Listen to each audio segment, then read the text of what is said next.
చేయగలుగుతాం. కష్టపడి పనిచేసిన వాళ్ళు ఎప్పుడైనా ఫలితాలు ఇస్తారు. కాబట్టి అక్కడ అభివృద్ధి జరిగే అవకాశం పుష్కలంగా ఉంటుంది. శ్రమ ఎంత ఎక్కువ పెడితే అంత ఫలితాలు వస్తాయి.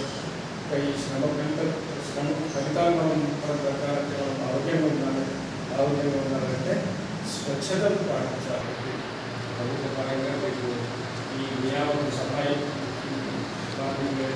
నియామకం పట్టించేది దాని విధంగా శ్రీనివాస్ గారు ఈ కాలంలో 100 డ్రెస్లు మేము పంపిణీ చేసి మీ వంతు డ్రెస్ తీసుకోండి.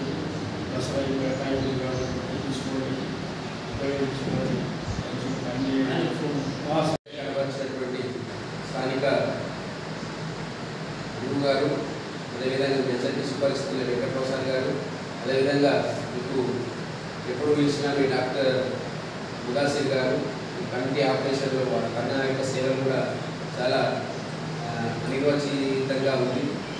మరి అదేవిధంగా ఈ కార్యక్రమానికి ప్రత్యేక ఆహ్వానితులుగా మల్లారెడ్డి పటేల్ కూడా చేసుకున్నారు. కాబట్టి వాళ్ళందరికీ కూడా సహకారం కావాలి. మీకు తెలుసు, లయన్స్ క్లబ్ అనేది చాలా రోజుల నుంచి వర్క్ చేస్తూ ఉంది.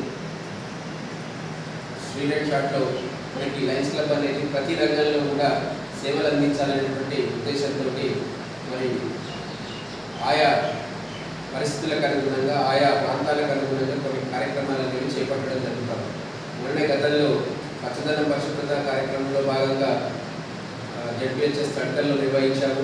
అదేవిధంగా డాక్టర్ ముదాసిర్ గారి సౌజన్యంతో కంటికి ఆపరేషన్ చేయించే కార్యక్రమాన్ని కూడా మనం తీసుకున్నాం. అదిగా దాంట్లో భాగంగానే ఈరోజు కూడా మరి గ్రామాన్ని అన్ని రంగాలుగా అన్ని పరిస్థితుల్లో కూడా తాము వెన్నటువంటి మేము కూడా గ్రామాన్ని పారిశుద్ధ్యం వైపు తీసుకెళ్తామనేటువంటి దాంట్లో మీరు పనిచేస్తూ ఉన్నారు.